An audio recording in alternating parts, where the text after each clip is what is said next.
All right, hi kids, welcome back to Primally Plated. It's been a while. I'm very happy to be back in front of you and get recording some new videos. Kind of the default for everything is all the meats are either grass-fed, wild caught, or free range. All the vegetables are organic and all the vegetables are washed and clean. So that way, that's an understanding that we have going into things and I can move through. The intention here is to provide quick, simple, tasty videos that you can execute at home and present them in a reasonable amount of time. So here we go. Okay, so today's dish, it's gonna be a cool twist on meatloaf. And I'm rolling with some meatloaf because I don't know about your neighborhood, but it's been freezing ass cold here in Seattle the last few days. And it's warm, hearty comfort food. And it's an affordable dish to provide. So what we have here is about 1.5 pounds of ground beef, not too super lean. Remember, with paleo, fat's good. And then just some nice ground bison as well. What's unique about the way we're going to do this today is the vegetables are going to be built into the meatloaf. So I've got some organic peas, some shiitake mushrooms, some yellow onion, multi-colored baby bell peppers, little garlic, spices, and seasoning. We're going to prepare the meat mixture and let that rest a little bit, and then we're going to kind of press the meat out, layer the vegetables in the center, and sort of fold it up like a burrito and drop it in the pan, bake it in the oven. When it comes out, you remove it from the pan and you slice that meat. It's going to be not only a beautiful presentation with the layered vegetables, but just a little healthier twist on a big lump of meat like you're used to. So it's not your mom's meatloaf. And then alongside of that, since the vegetables are part of the meat, we'll just do a simple starch, and I've got a yam. We'll do some yam jojo. Okay, so we're going to take our meat here, drop it in a mixing bowl, press that around. They're different colors. The bison's much more red in color. And if you kind of just pull the meat from the bottom up into the middle, folding it into the center, you get quicker results. Okay, I think we're looking good. I'm going to kind of press everything down, make a little pocket in the center. Going to go ahead, throw in a little bit of white pepper. For those of you that are new also, if you go to the website and look on the rules page, it's kind of my kitchen guidelines. And you know, we're paleo, we don't bake a lot. When you bake, you definitely need strict measurements, but we're going to learn how to cook. So, you know, hunter-gatherers weren't running around with digital scales and things to weigh, and you're going to learn to use your senses, sight, smell, and just good judgment, and that's how we cook here on Primally Plated. So I've thrown in some white pepper. We're going to put some coarse salt, probably a little bit more there. We've got some dried oregano. And this is up to you. You can do fresh parsley, fresh oregano. The dried oregano, Mexican oregano, is really fragrant and has a much more just out there flavor over the top. I love it, and it's easy to work with. You can use just flat leaf parsley, fresh chopped basil, whatever you like. I'm going to use this dried Mexican oregano. We're just going to rub it into our palms together. And we're going to use a spoonful of just Dijon mustard. As we progress and move forward in the development of this site and these cooking videos, I'll have segments that are specific. We'll have segments on stocks, how to make chicken stock, beef stock, how to make demi-glace, how to make different dressings and different sauces, and we'll just have brief segments on those. And I'll show you how to make homemade mustard that's paleo, how to make, we can make ketchup, you know, we can make anything clean and healthy and not use processed food, which is, I think, really the ultimate goal here. So we've got our dry ingredients here. The last component of this meat mixture is just to simply throw in an egg or two. We're going to start with one because we don't want the mixture too wet, but we want it to bind. So I've got that egg. I was talking earlier, and a lot of the paleo dishes that you have to use breading or breadcrumbs, any kind of a crust, we all lean towards almond flour, we all lean towards coconut flour. And they're great for certain things, but what I find is that especially the almond flour and coconut flour, they have too much moisture.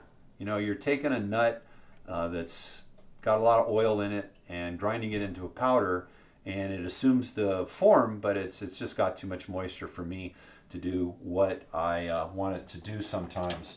So what we're going to do today, got some organic dried vegetable chips, some yams, some zucchinis, some beets, looks like maybe some taro, some green beans, and they go through into a food dehydrator. So they're nice and crisp and they don't have the moisture. And I think that they're going to work out really good. And what we're going to do is buzz those up. And the cool thing about this, they're dried enough that we can actually get just the right texture that we want for whatever application. So down the road one day, if we're making a crust for fried fish or something, then we'll make it a little more fine. Today we want to use this as a binder, and I want it to be more like fairly buzzed up breadcrumbs. And so that's what we want to, so we're just going to pulse it. So that worked out perfect. Just there's a few chunky, we might pull out some of the bits that are too big. We're just going to drop in some of this stuff and create that breadcrumb effect. We'll go a little bit more. And like I said, this is just going to help bind all that meat together and pull the flavors and absorb and get that all infused into this nice meat mixture. Okay.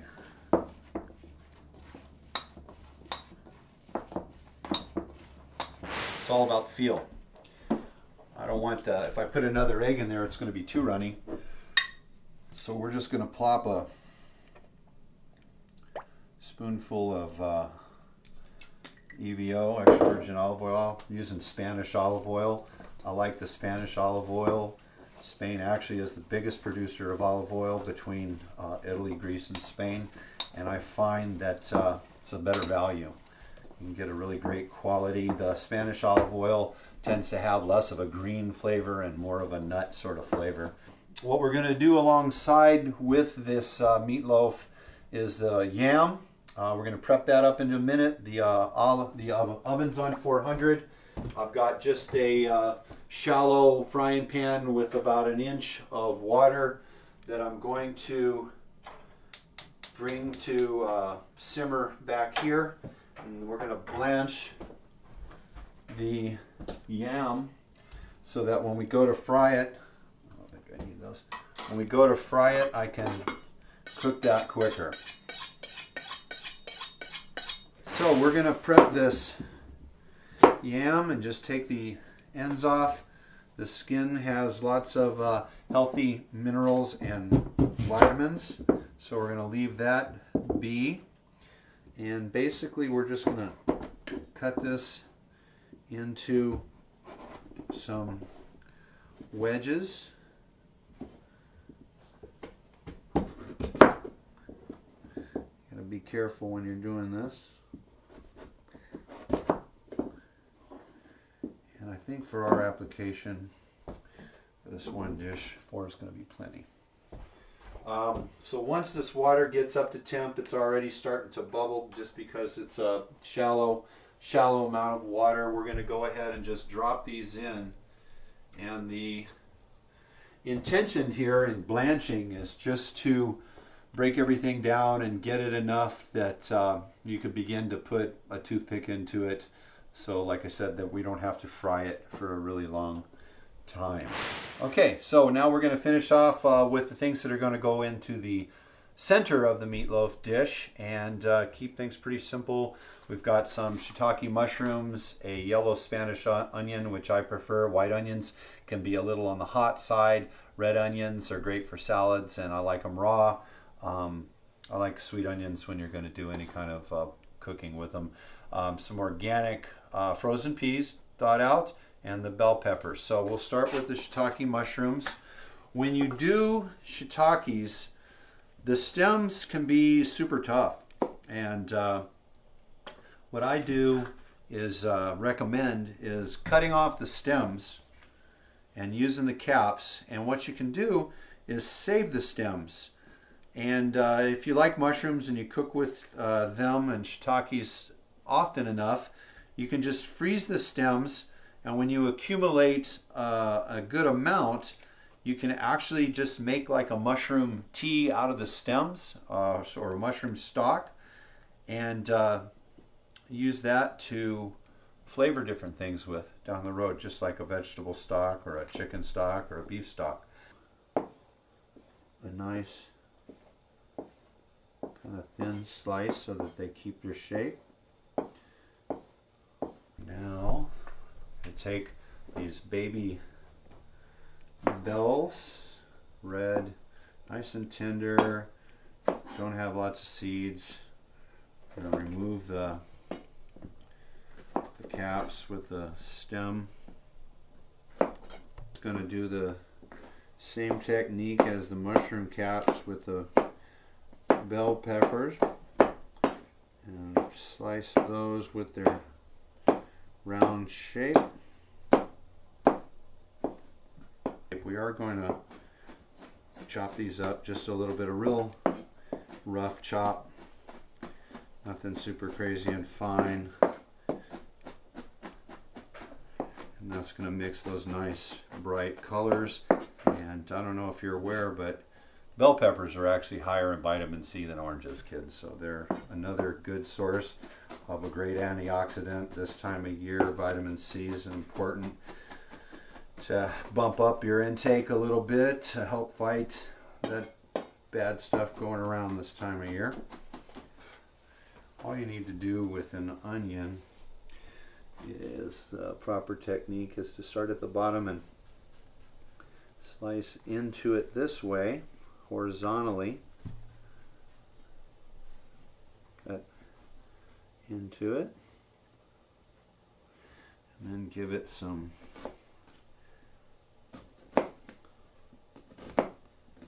vertical slices, and then just go across.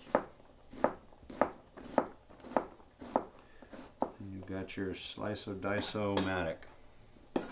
Swim goggles if you got to chop a lot of onions. So little swim goggles helps prevent the crying. Also keeping them cold will help prevent the onion tear factor. Okay, so now we're just going to break down in a pan really quickly the mushrooms. The key is, you know, there's going to be moisture in the meat and the juices, the renderings baking into all this thing. So we don't need all these vegetables awfully wet, because then you're going to have a big runny mess. But we do want to just take the fresh rawness, earthiness a bit off of the mushrooms. So while we move over this way, we're just going to check our yams, which are simmering vigorously, and they're still a little ways off. Like I said, I want to be able to just begin to put a fork in them, and I don't want them to be super tender. Like I said, we don't want these too runny, so we're just going to put enough olive oil there to get the bottom of the pan. Okay. So we're basically just going to wet the mushrooms here on the outside with the olive oil. Before we toss it, we'll just season it a little bit. Touch white truffle oil. Okay, so you can see now that the mushrooms are starting to get shiny. They're not browning or searing and basically glossy. We're almost there. I can smell the truffle oil. I can hear things sizzling a little bit. I'm just going to give it another second or two. So you're talking about 2 to 3 minutes here in a hot pan with the olive oil, truffle oil, a little bit of Peruvian pink salt. So let's check. Our yams are good. So the yams have probably been on 8 minutes or so, maybe a little bit longer. We will turn those off now, and we're gonna just drop those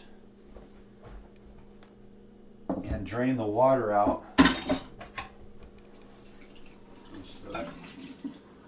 Peas, so drain those, let those sit, because we're going to fry those. Okay, so at this point now, we take the meat mixture, wake it up a little bit, let's move it around, make sure everything's feeling good.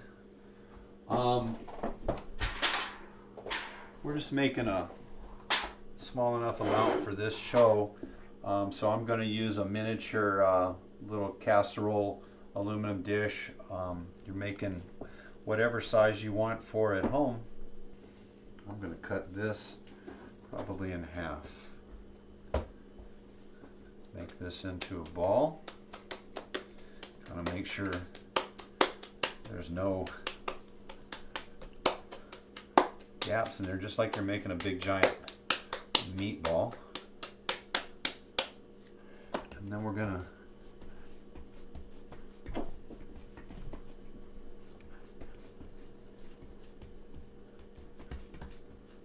press this out as evenly as possible. We're gonna fold the meat in this way, so whatever you put first is really gonna end up being at the top of the meat mixture, right? So what we're going to do is begin with some of the organic frozen peas. And you know, if you don't like peas, use whatever you like. Use celery, chopped up green beans. I like peas. A little plump greenness. Then from the peas, I think we'll go with the nice bright colors of the bell peppers.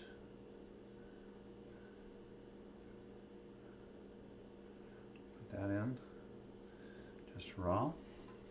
And we're going to go, because the mushrooms have a little bit of moisture, I'll put some mushrooms layered in.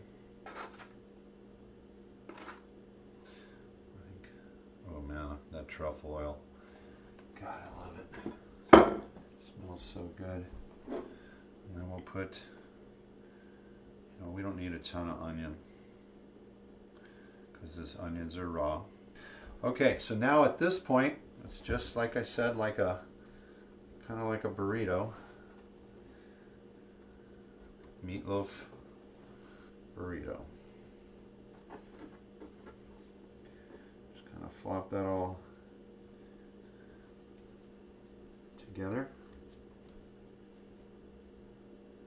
Pinch the ends, make sure there's no big open holes, and if you want to, you can even take just a little bit of that leftover that we didn't use meat and fill in any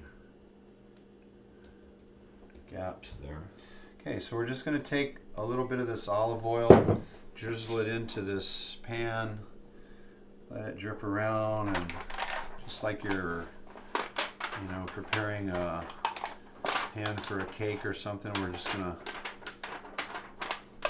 rub the sides with the oil so that this meat doesn't stick to it. Then we'll pick up our meatloaf mixture and plop it right in there. Push it all down nicely. Make sure that fits like a little football. Down the road, we'll make homemade organic tomato paste episode, but that's essentially what I have here, is some homemade organic tomato paste. It's got the tomatoes, olive oil, balsamic vinegar, salt, and what we're going to do is just spread that over the top and give that a nice flavor and tanginess. just like Mom used to do. And then for the final touch, got a wonderful finishing salt from the Northwest here called Salish smoked salt. I tell you, when you put this stuff on, it just makes whatever you add it to taste like it was cooked on a fire. And so we're just going to finish the top of that with this wonderful, they have a website you can order this stuff from too. We're going to take now our prepared meatloaf and pop that into our 400-degree oven. And we're going to put that in. So the cool thing about this, cooks quicker.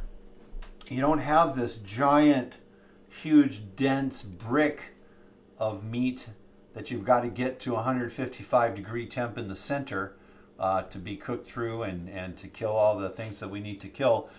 This is, you know, a thinner layer outside of the vegetables, and so it's not as much time in the oven. So I'm probably thinking, you know, hopefully 20 minutes, maybe a little bit, 28 minutes or so. We'll see. Okay, so the final step, we're going to sear the yams in some coconut oil and then pop out this meatloaf. So we've got our what they call virgin coconut oil, which is a great source of medium chain triglycerides. I usually just eat it by the spoonful for energy, and it cooks, fries, sears at a much higher temperature without burning or oxidizing, and that's healthier. Alright, so we've got that nice noise going on with the oil there. I'm going to very gently place these in the pan and let that start to simmer.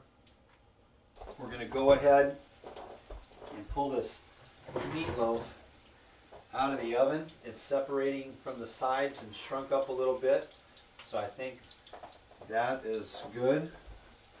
Let's set this here.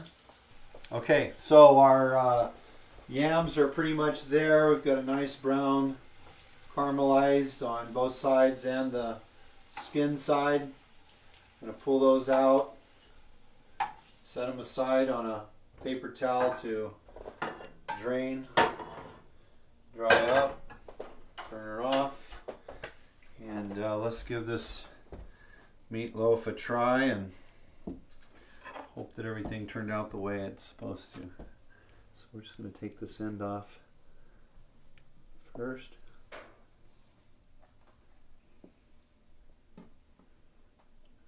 Alright, so we're draining real good there. Okay, so when you slice this up, you've got to let it rest a little bit. You've got to let a lot of the juices drain out. You're going to need to have a spatula to hold the end to kind of support the vegetables from falling out of the center. Give it a nice thick slice. Lay the ends, you know, when you're at home eating with your kids and things like that, if it kind of breaks up the meat a little bit, and you know, it's no big deal, but presentation purposes. So that is our vegetable stuffed meatloaf, bison and ground beef with seared yams, and nice, no sauce necessary, nice and moist. Got the little ketchup, tomato paste topping, plenty of flavor, and it'll all be good.